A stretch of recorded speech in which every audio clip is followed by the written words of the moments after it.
Indiana History Project. I'm your co-host, Norm Taylor. You're here at the third installment of the shows we're having on moonshine. And if there's, by the response of the people in the area, well, we hit a topic that people like talking about, because it seems like many people that have contacted me over here in these last couple of weeks that the shows have been airing, they know somebody that was involved with moonshine or bootlegging or something, because there was a lot of grandpappies and grandmammies. Is that a term, grandmammies? May as well be. We're using it. But there's a lot of people, a lot of grandpas, grandmas, and great-grandmas that was involved with the moonshine trade. And it seemed like that people surely have many stories. In fact, there have been so many stories, and you people have been telling me about still sites that actually back into the woods that I've been wanting to find. And not in the woods, just right downtown and a little bit of everywhere, that I'm going to do a fourth show on moonshining, the history of moonshining in southern Indiana. But I'm going to have to wait, because I got so much information you folks have sent me that I'm going to have to research this a little bit more. So we'll do a fourth show later. It's a good problem Mr. to have. Green. It is at that, because the people have enjoyed these shows, and I'm glad they did. My co-host, Mr. Randy Green, is with us today. Randy, good to have you back. Mr. Taylor. We are entering into the third show. Probably will do a fourth someday, and you and I are still living. It's been the most interesting series, story-wise, that we've gotten. It really is. It really shows a lot of local history that we've enjoyed, and stories Colorful that we can pass local on. history. And as I'm not exactly a young teacher, but I'm only 42, and I've got probably good another 20, 25 years in teaching. Well, we sure hope so. And I'm going to be sharing these stories for a while, because I I've got a too. captive audience. That's right. They can't get away from that. Well, people have a lot of moonshining stories that have been passed down through generations, and like we've talked about on this show, we're losing them, though. Yeah. People are passing, and they're taking the stories with them. And some of these are just gems. Yeah, this is they're our just heritage. Great stories. And so, yes, and so we're glad we're able to get a part of them. And still, folks out there, if you haven't been able to call me yet, or send me an email, or like the Indiana History Project and go through that, still do that. I'll be collecting these for a while. And then when we do the fourth show, we'll get into that a little bit later. I have a couple guests with me, and you guys have seen these two on my show for... well, many times for one of them, but and now for a few times for another. Jig Sherrill. Jigs, good having you with us. And I'm getting Jig back because he said, well, I didn't get all my stories stolen. And I said, okay. And if you know Jigs, he's got a ton of stories. And so he didn't get all of them, so I said, okay, Jigs, let's get back and let's tell a few more. People love the one with you up in the tree with the bull hitting it, though. Yeah. They did enjoy that one. And I told them that you did get out of the tree, and you're safe and sound. Yeah. You outsmarted that bull, didn't you? No, the cows did. They had to go and be milked, and the bulls followed them on the... They left us alone, man.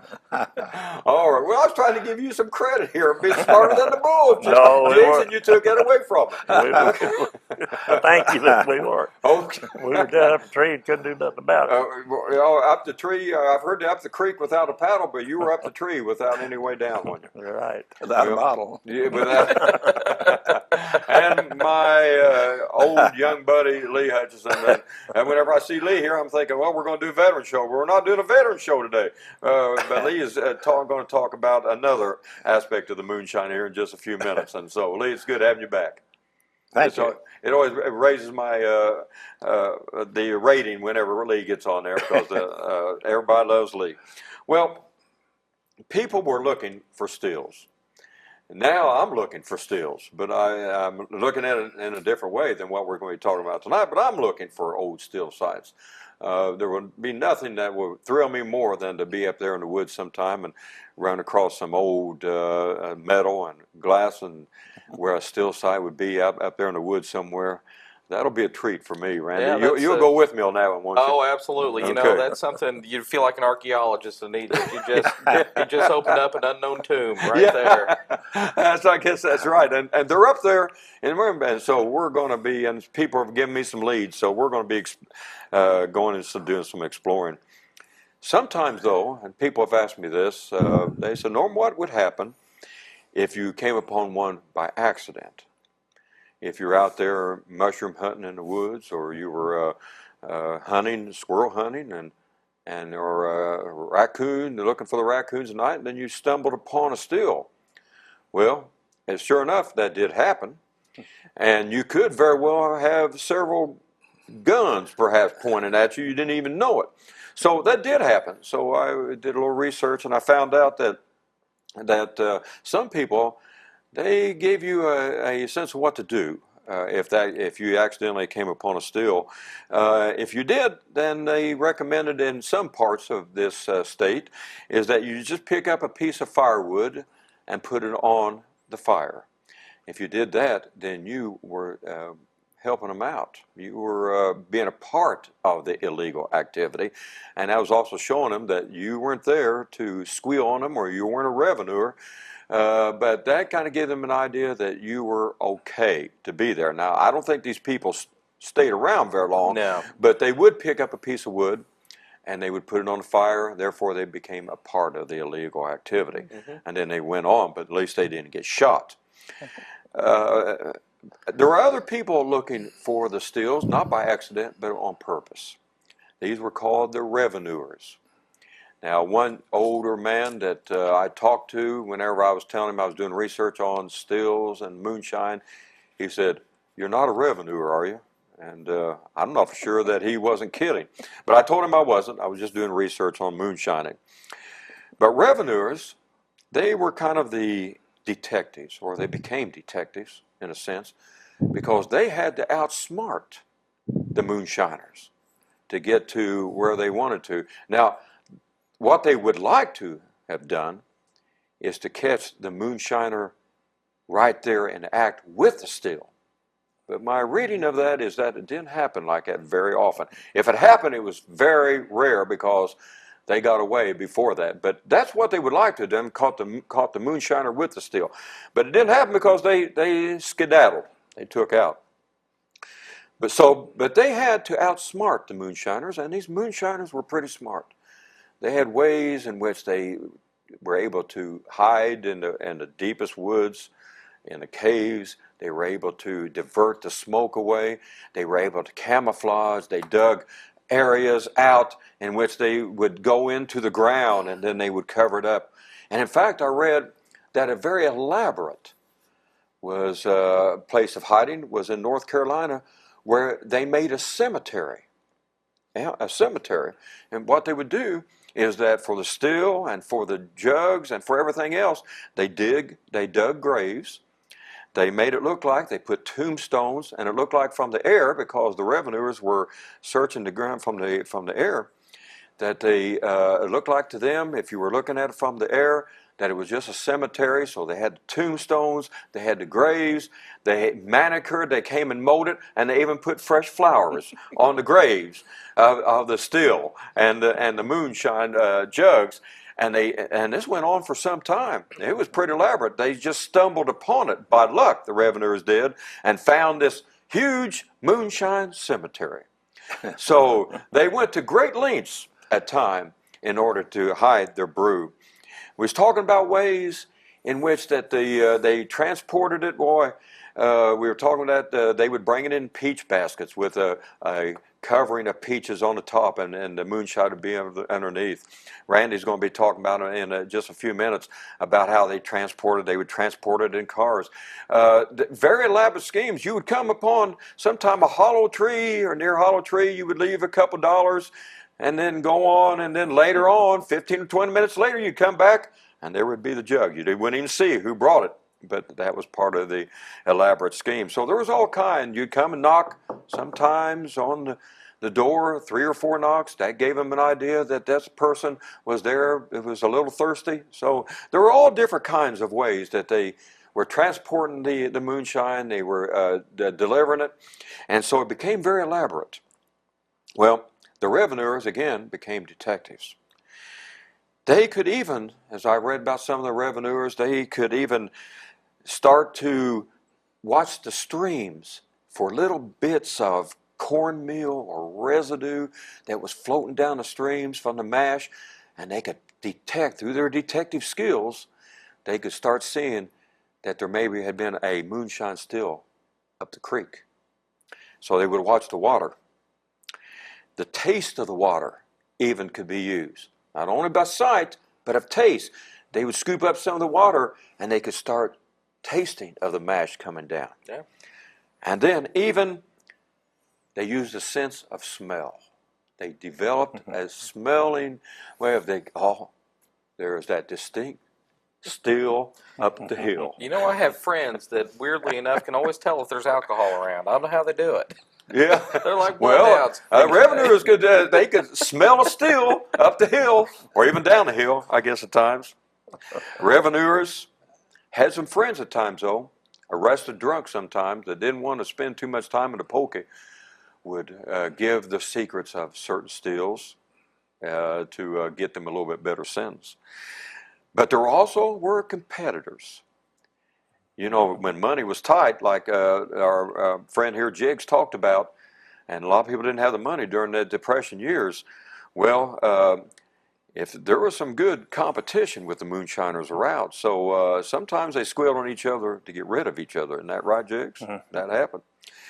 But the revenuers became well respected in some circles. Now, they weren't liked. Now, I'm not going to sugarcoat that. But some of them became very respected for the work they were doing. And they thought they were, actually, the Moonshiners respected them for the work they were doing, even though they didn't like the work they were doing. I read where at times the revenuers would find certain situations in which they turned a blind eye. Let me say this. One case is a man that was, and one of you viewers out there told me this story, that he was raising 12 children on his own. His wife had died. And that was his way of having any kind of income coming in. So they kind of tend to look the opposite way because they knew that he was trying to feed 12 children. There were times whenever they found out, again, the hardship cases in which they tried to give these people a break. So these weren't all mean guys, like sometimes like the people want to paint the revenuers. They were doing a job. Well, somebody down the road somewhere told me, well, your buddy Lee Hutchison, he'll know something about this, and he'll know something about the moonshine, because then I called up Lee and I said, I guess you know a little bit about the revenuers. So Lee decided to come on. Well, at first I denied it, but I thought you were a revenue. He did, but I wasn't. Now, revenuers were federal agents, you know. Yeah, they were federal agents. That's true. The 18th Amendment said you cannot make liquor, and it lasted for 13 years. Yeah. The government did everything they could to stop liquor. Yeah. Because these guys were poisoning each other, and the alcohol was way too strong, and a lot of people died. People died, didn't they? Yeah, people died. The rum runners in the Appalachian Mountains, if they ran out of gas, they just pour the alcohol in the tank. Yep. Yeah, they ran on the alcohol. They were that strong. Yeah, let me tell a story here just real before I get that. One of the people told me a story about they were getting the shine about done, and a possum roamed into camp. So the possum roamed in, and he goes, let's see what happens if we give some of that moonshine that possum. So they caught the possum, forced some moonshine down him, let him go. He walked a few feet and he dropped over dead. They said, well, the shine is ready. Well, not that's true. I don't know, but it made a good story. Go ahead, Lee. The guy told me about his dad was making shine, and he fed the mash to the pigs. Pigs got into the shine, and they all went out the next morning, and the pigs were all in there bloated and alive, but drunk as a skunk. All right. That made some good ham, though. Yeah, it did. I bet they did. I bet they wanted those pigs in there. Okay. Yeah. Well, Lee, how come you know about revenuers? Well, I looked it up on Wikipedia. Okay. Well, no, there are a lot of it's kind of like when you watch Andy Griffith, you see old Otis, the revenuers. Oh, yeah. And it was that kind of thing, and people enjoyed it. They made kind of trying to fool the federal agents, the revenuers. Yeah. And so they were generally on the side of the guys making the bootleg. And so they just a lot of stories and things. There's a song by the Dillards, Are you going to sing it? The Darling Family. Go ahead and I don't sing it. think I'll sing it. Okay, well, you know the words of it? Yeah. All right. Where is it? I lost it. Oh, here it is. Okay. You haven't had any of that moonshine tonight, have you? Just a little. I'm thinking about making it in flask and putting it inside my book. I can peddle it. See, I just hollow out an area here. Okay, all right. Anyway, it was Dooley going up a holler. Dooley trying to make $1. Dooley, give me a swaller and I'll pay you back someday. And then the second verse, his wife is washing the jars and the girls are filling the bottles. And it's a popular song. Yeah, they performed that on the Andy Griffith Show. Yeah, the Dillards do that. I thought I'd heard that somewhere. Yeah. Okay, yeah. Okay. I even bought the tape. Okay. You liked that, didn't you, there? Okay. But the personal thing was when we were living in Dutchtown and things were real rough. I grew up in Leesville, by the way. Oh. Yeah. That's where I got to Leesville. Because you know about...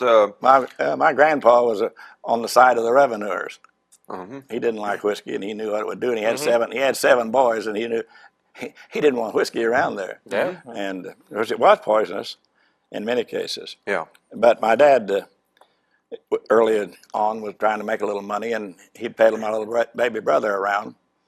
And they said that he would had some bootleg under the baby buggy's crib, you know. Under the crib, had my little brother laying on the hooch. Okay. But that's what he told me. Okay. Then we had an iceman driving his old horse and wagon down the street, and he'd always stop by our neighbor's house and go into the basement. Now, we could chip ice off the block for 10 or 15 minutes while he was in there drinking beer. we like that. Okay. Now, did he keep the ice under sawdust? Because that's something that I used to hear. Oh, you mean to store the beer? No, they're on the ice Oh, wagon. they just had a tarp when I was there. Oh, okay. I think in the plant they probably stored it in sawdust, and the Amish did. The people had ice houses. Yeah. But that's aside from the whiskey. But, Yeah. But that's right. You're right. Yeah. Let's get back on the moonshine here. Yeah, okay. Then there was a nice.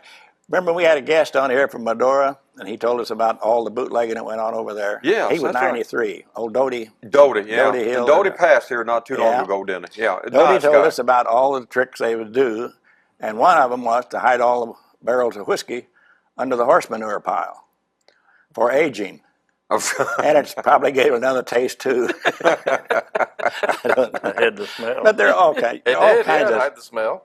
tales, just comical tales. Yeah. She was only a bootlegger's daughter, but the boys loved her still. Yeah, I've heard that. Yeah, that's right. Yeah. But bootleg, you know why they called it bootleg? Well, we thought that because they used to stick it down in the boots. Is that right? You hid the bottle in each of your boots, so you could walk around town and pedal a little bit and go back home and get two more. Yeah. Made it pretty convenient there. Yeah. But and when I was growing up, we had a lot of guys around made their own beer and wine, and they still make wine is still legal. But, But for 13 years, the government fought it and tried to control it, and then they just turned it over to the big wigs, and now it's probably one of the greatest causes of death besides smoking is probably alcohol. Well, there's a lot of bad car wrecks with that. That's very true. But there were stills blowing up, and all that. People could really get hurt. Yeah. You're talking about your grandfather was a friend of the revenue. I'm not sure. Remember how you? He was on the side of the revenue. He was against. He didn't want any whiskey made on his farm. Yeah. And these guys were very clever. They could hide it any place, like you said. And they stills blew up, and people got hurt, and people got shot, and Norm finds one of these days. He's allowed to have buckshot at him. Yeah. They told me that I need to be careful in some of these areas that I'm wanting to tromp around in, not because of the still there, but now because of the meth labs. Oh, yeah. Actually, I've had people tell me that. I said, Norm, be careful. Know where you're going. You don't want to go because now you don't want to stumble upon that. So that's kind of the meth labs are kind of the new moonshine stills. Yeah. Yeah, I had a cousin that lived down in eastern Kentucky, and he said, if you come down here to visit me, you call me from town. Don't come out here in the hills don't drive out here. Yeah. So it was pretty well went from bootlegging to meth, I guess. Yeah, right. Lee, the Dittany Ridge. Then you're from the Leesville area. In my readings, I keep running across Dittany Ridge. That was a big place for moonshine. What about Leesville? You ever heard any stories about the Leesville area? Oh, I'm sure back over the hill. But personally, I didn't know anything like that. My one of your programs is aired, hadn't it? 2 of them have now. Yeah. A guy told me a story Monday night.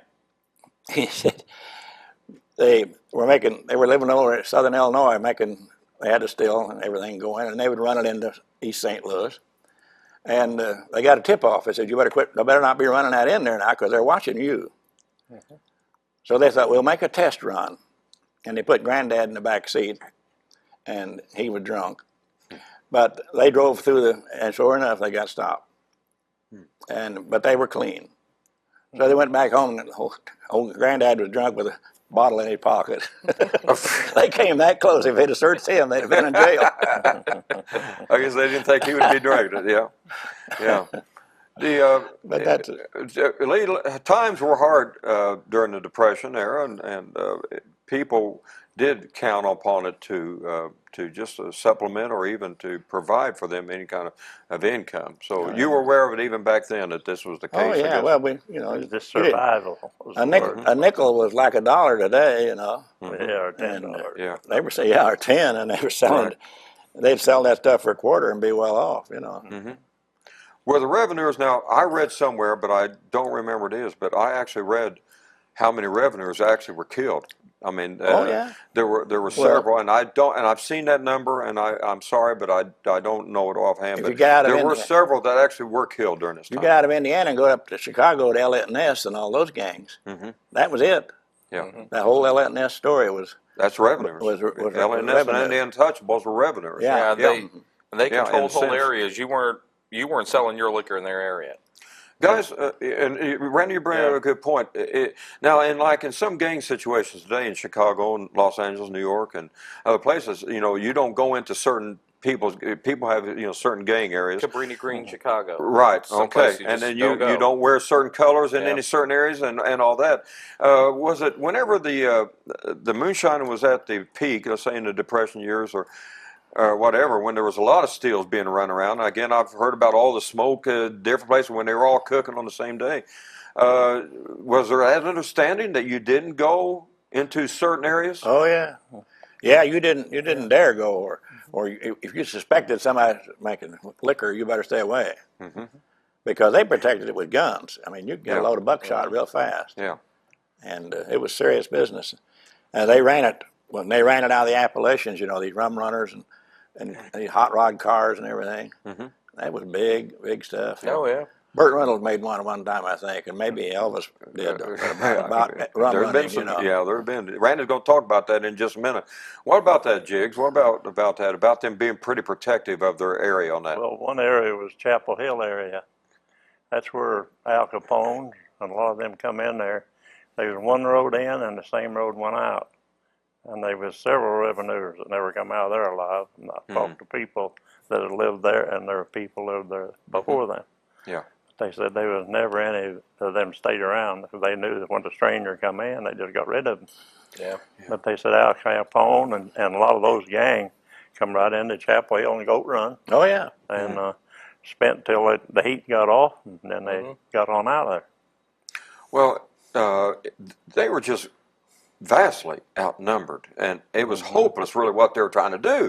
Yeah. These federal agents, the revenue, I mean, trying to cover the area, and it was just, I mean, it just would have been like a needle in a haystack trying to find something like and to come out. I mean, and everybody in the area was going to protect your family and so forth, so they were coming into a situation. It was hopeless, wasn't it, Randy? Some of the accounts that I read said that the revenuers, part of the problem was that they relied on informers.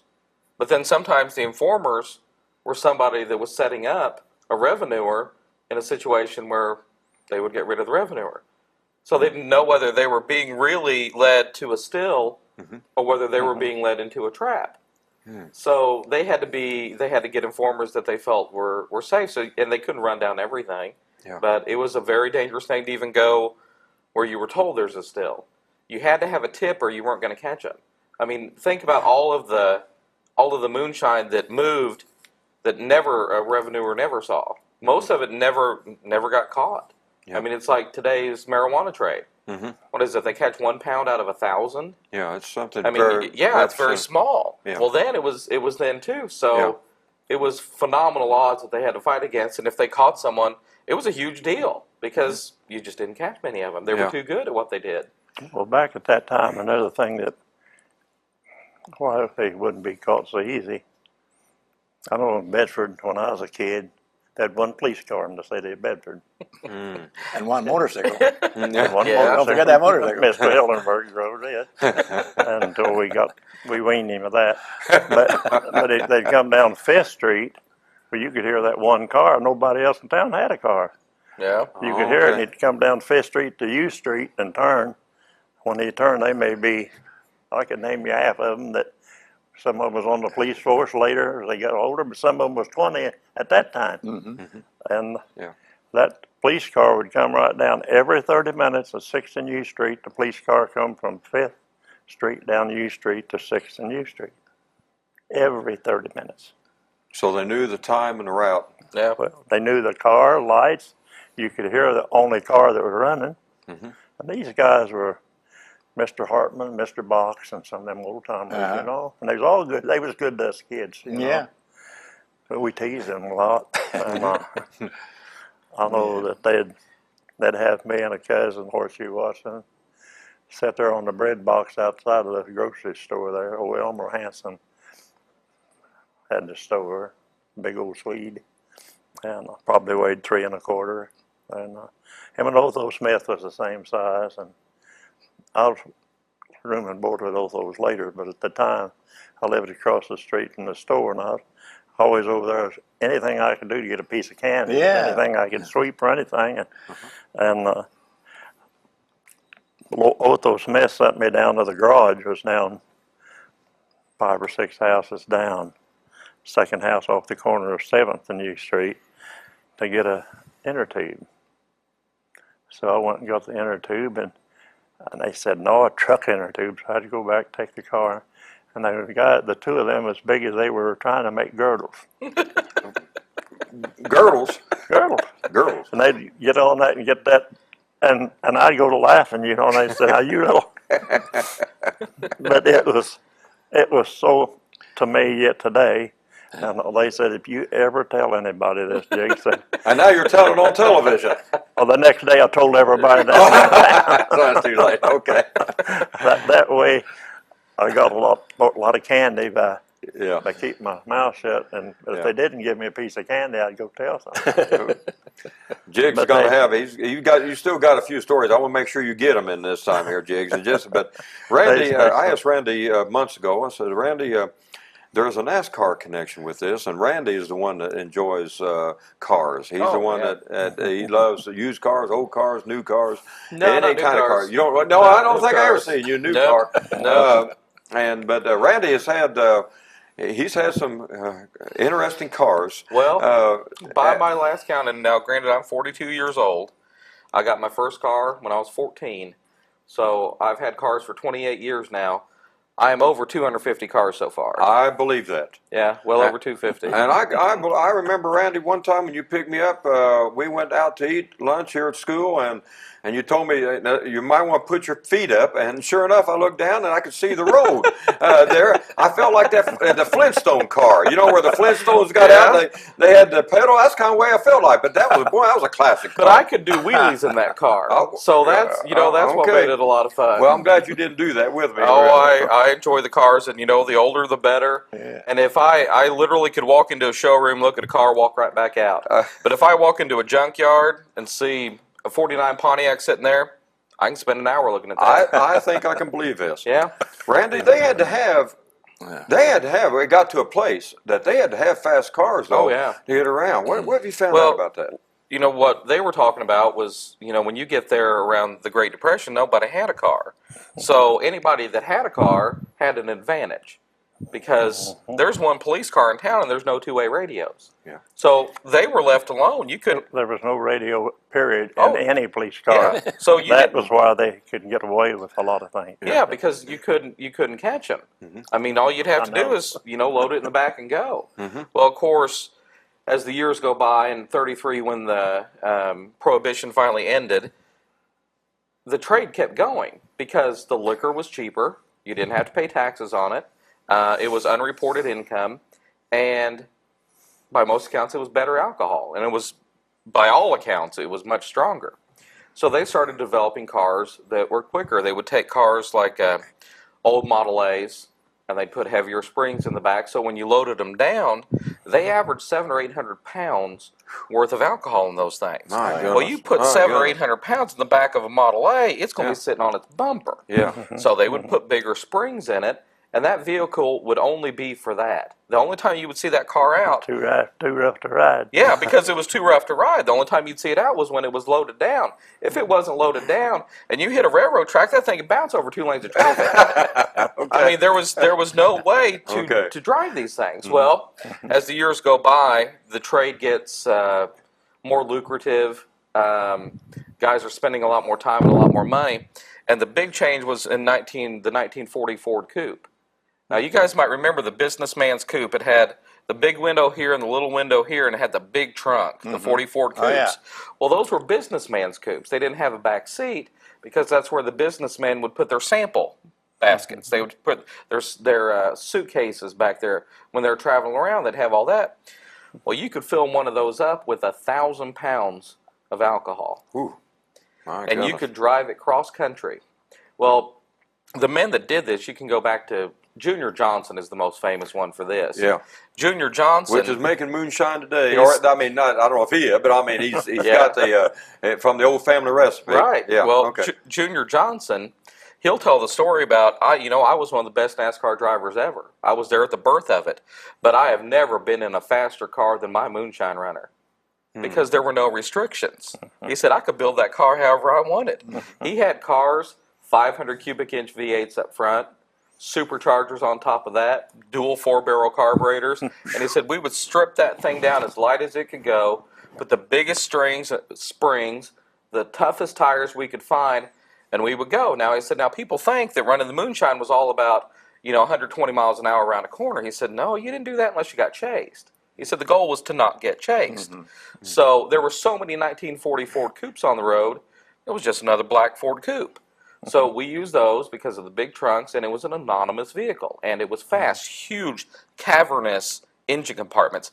The engine compartment of those was about the size of my first apartment. I mean, these things are huge. You could park one of today's cars in the engine compartment, okay? So they put these big engines in there, and they would run them out there on the road. Well, you'd go along, and you'd drive as slow as possible. You'd dress nice, so they think you were maybe a school principal. Yeah, maybe a school teacher. They'd think maybe you were a school teacher or a doctor on the way. Some of these guys had little medicine bags they would put in their cars. So if they got stopped, they're dressed nice. Somebody assumes you're a doctor. They see the medicine bag. They made sure that they didn't get chased. But he said the real fun was when we got chased. His car, he has a 61 Chrysler New Yorker. He was still running in the 60s. The 61 Chrysler New Yorker, he had up to 180 miles an hour on a public highway with a load of alcohol in the back. He said this car, it was a luxury car. Everybody assumed he was rich. Well, rich guys didn't run moonshine, so they pretty much left him alone. Well, somebody tipped him off, and he said, 180, that's my record. In that 61 Chrysler New Yorker with 1,000 pounds of alcohol in the trunk. And of course, they hid the alcohol everywhere in the cars. You could hide, the frames were boxed on both sides, so you could just run bladders inside the box frames and put all your alcohol in there. The back seats, they would take everything out from under the back seat, build a box, put everything inside there, put the upholstery back over it. They hid it everywhere that they could, but they wanted it to look stock. They didn't want anybody to, if you looked in that car, you would know it from a showroom car. You would know it was a rum runner. Now, this guy that ran with Junior Johnson kept every single one of his rum runner cars.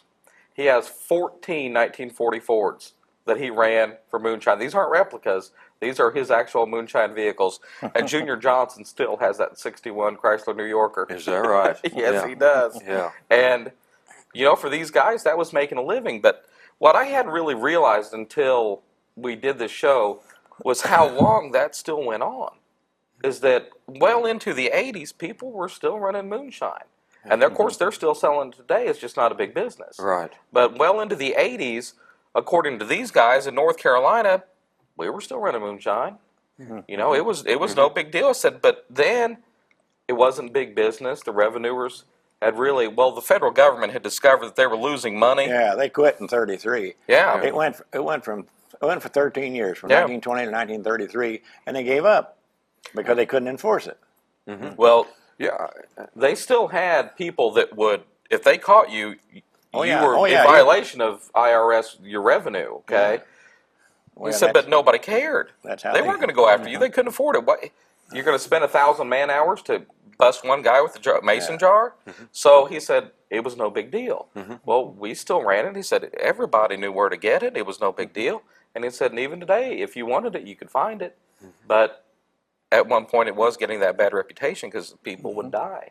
Yeah. Well, in fact, and of course, this isn't here, but in India last year, they had 70 people killed at one party because of bad moonshine. And where's that at? In India. In India. Okay. Yeah, I mean, it developed a bad reputation as that, people can die from this stuff. Yeah. Well, that's what killed it. It wasn't really, it just wasn't, people didn't feel that it was safe.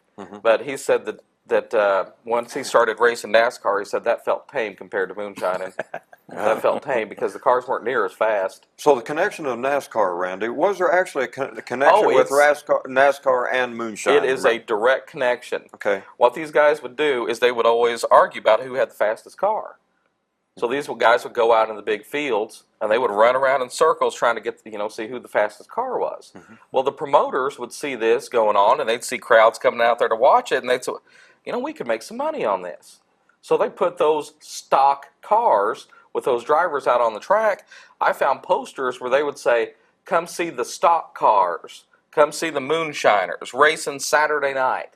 Well, it was a big deal because those guys were the heroes, the Moonshiners. So it went directly from that to NASCAR. It's a direct connection. There's no doubt. No one denies it. Yeah. It was always. So Jimmy Johnson, NASCAR driver, he had that direct connection then. Junior Johnson. Junior Johnson. Or Junior Johnson. Yeah, Junior's he's in his probably early 70s now, and he says no, that's where it came from. That's why it happened.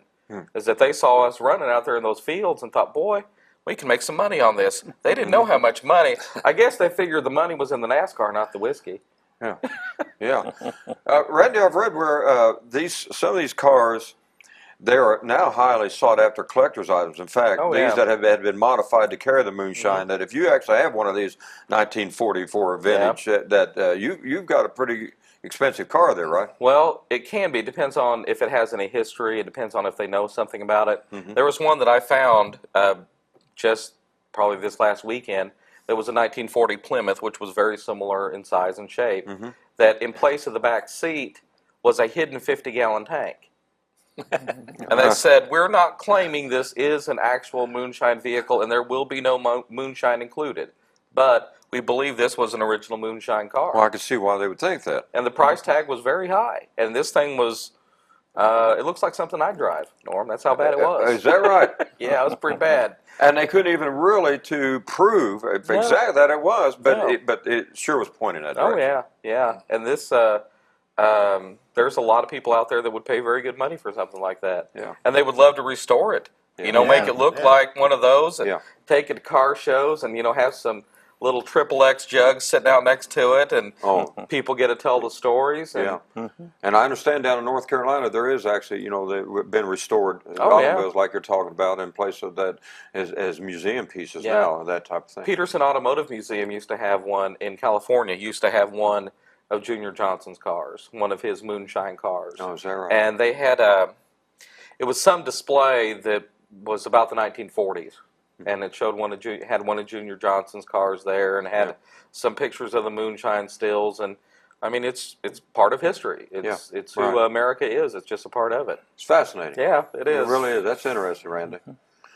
Jiggs, I don't want to cut you off. We're already Where's that bottle? Fast. Where's that bottle you had? Yeah, well, that's, I got to watch here.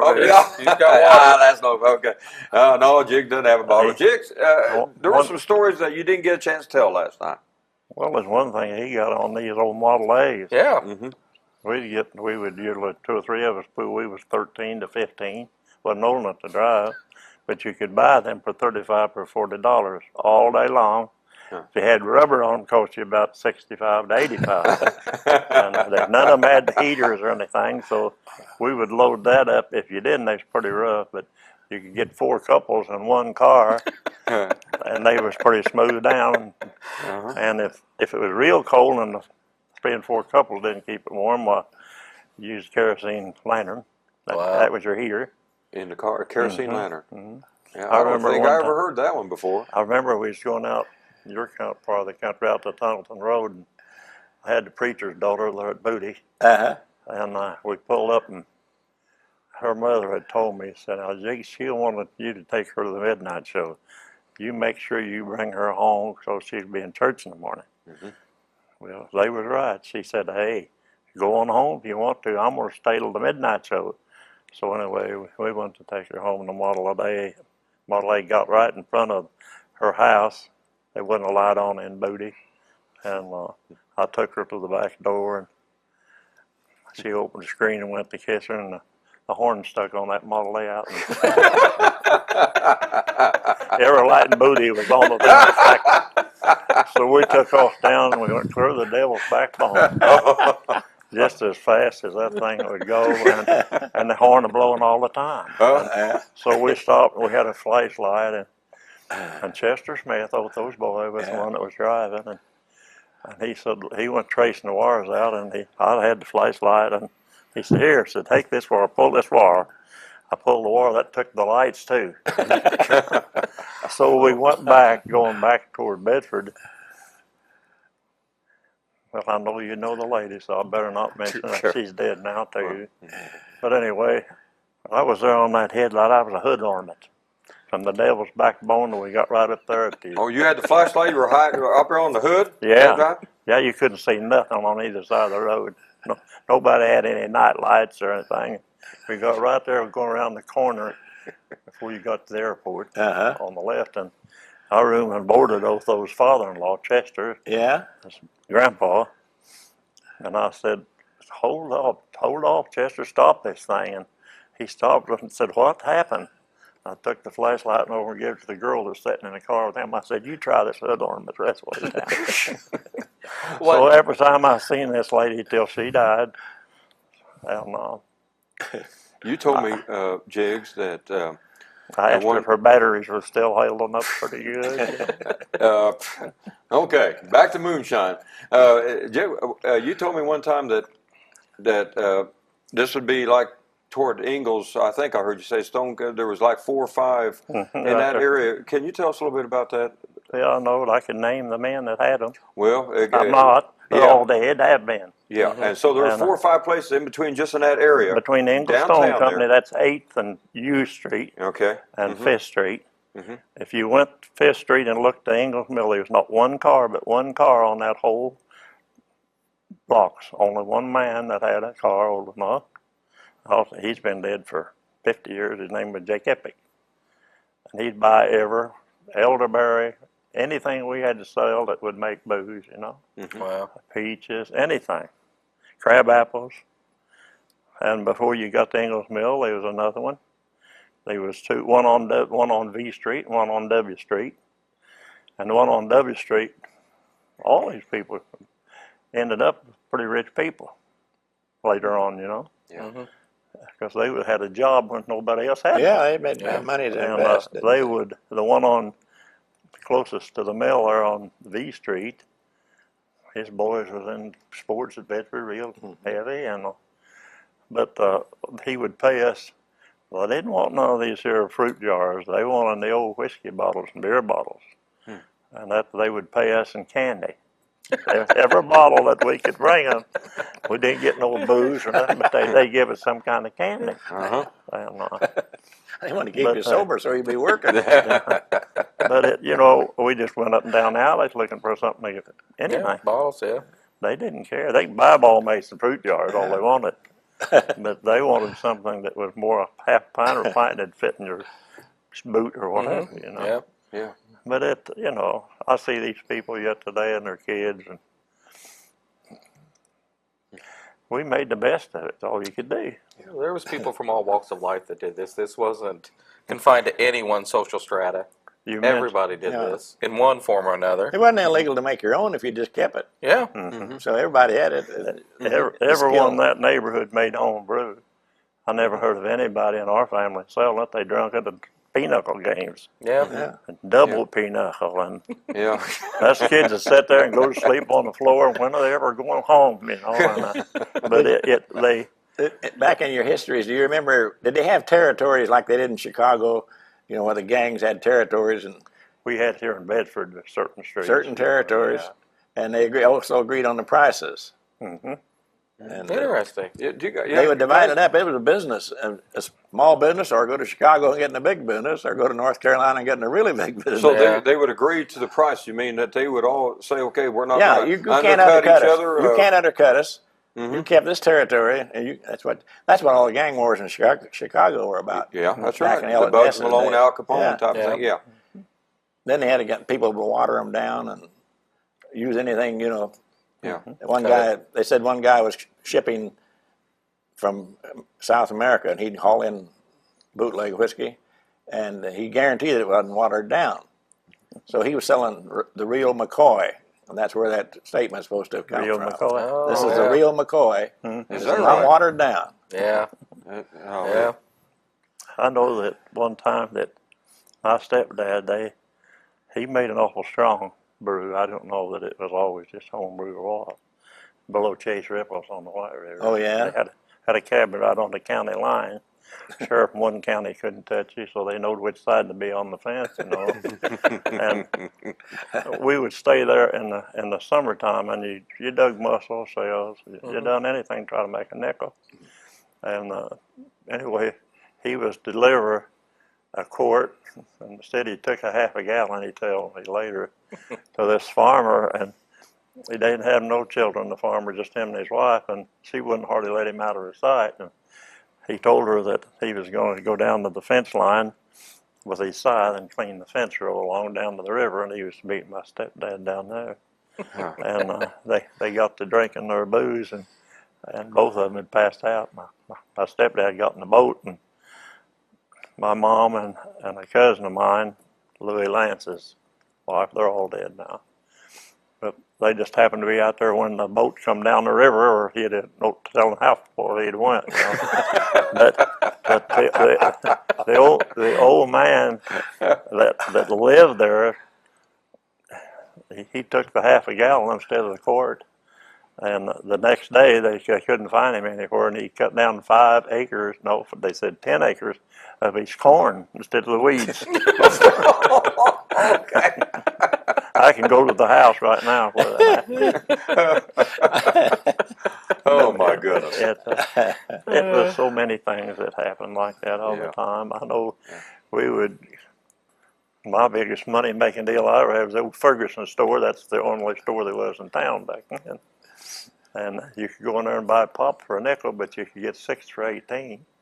We'd take that out, and we'd renting boats for George Beasley and for Barney Gasaway's dad. Yeah, I remember John Gasaway. He had 8 cabins that belonged to Floyd Bones that lived right there close. I know right where it was at, and had to go across the covered bridge and then turn back to the left, and dead end, and there was 8 cabins. We had our family reunion there for a year. Oh. And it was just something that the different things that you seen and heard when you was kids that my Uncle John we would catch fish all summer long, and this is one thing kept me from voting Democrat for a long time. They'd come down and take all of our fish for the Democrat fish parties. Oh boy. Yeah. Yeah. And so How low can you go? Huh? and that turned me off, you know. Yeah, you couldn't even vote for Democrat for a long time because It helped me up. I mean, I told Uncle John, I said, I kept a good weighed 6 pounds. I said, they ain't nobody touching that fish. We've been here for 3 or 4 weeks, and we haven't had a mess of anything but cornbread and cornbread and cornbread. And I said, I'm going to eat that fish. I have to eat it raw. And he said, there ain't no man alive can eat that fish that big. I said, I can. And he cooked it, and the older boys were listening to everything. They was afraid to say anything. And that they waited. It was 6 pounds of dressed meat. I ate every bite of it. Well, boy, Jigs, you ought to be in a record book in there somewhere. Oh, no. Yeah. He said no one could eat a pound of fish. But ain't nothing of that. I bet I ate 2 pounds of golden corral a while ago. You know, Jigs and Lee, Randy, you know, the stories that we've been hearing, one person said to me, they said, these shows kind of warmed my heart. They warmed me up. And so I asked, I said, well, is that because you were drinking some moonshine? They said, no, they laughed. They said, no. They just because some of the stories reminded me of stories that I heard my grandfather say. Mm-hmm. and you know, it touched something in them of the stories they got to hear so long ago. Mm-hmm. Folks, I thought about that statement that person made to me, and you know who you are because you're listening to me probably. But, isn't it a shame that kids today, that some people are not able to hear these great stories around a fire or on a riverbank or riding around in the country in a car. I've called everybody, tried to tell them this on 14. Yeah. They said, we can't get 14. Well, they need to get 14 so they can watch it. Some of them live right here before you get to town. Yeah, well, they need to get AT&T U-verse 99. But you guys know what I'm talking about. Yeah, right. And isn't it true then that we hear these stories and we think, you know, we got to hear some of these old stories from our grandfather or father, and they become more precious as time goes on. Mm-hmm. Folks, we've been the last 3 shows talking about the history of moonshine in southern Indiana, and they've been fun shows to do. What I've learned here in these last couple minutes, well, the Moonshiners were just people. They were just people, ordinary people, some just trying to survive. It was illegal. I'm not going to sugarcoat that. They were doing something illegal. Some of them were. And it was wrong. But some of them was just trying to survive, but they weren't bad people. No, no. The Moonshiners seemed like they liked their dogs. The Moonshiners and dogs go hand in hand. And not only... That was their alarm system. It was their alarm system, yeah. They loved their dogs. They loved their daughters. Like Lee mentioned, she was a moonshiner's daughter, but he loved her still. If she was a pretty moonshiner's daughter, she was pretty popular. Not only pretty, but her daddy had a good still. I learned that they liked their cars. Yeah. They liked their mountain music. They loved to sit around and hear that good old Appalachian style music. And at time, if they'd had a successful run, some places they used to have what called pine knot festivals. And basically, people just came in like a big pitch-in dinner. They'd sit around and listen to the music. They still do. And celebrate that. So there was a culture there that was interesting. Folks, we got to wrap it up. I kind of hate to because it's been fun, but I'm going to wrap it up by this poem called Old Mountain Dew. I know a place about a mile down the road where you lay down $1 or $2. If you hush up your mug, they will slip you a jug of that good old Mountain Dew. He knows this. They call it that old Mountain Dew, and them that refuse it are few. You may go around the bend, but you'll come back again for that good old Mountain Dew.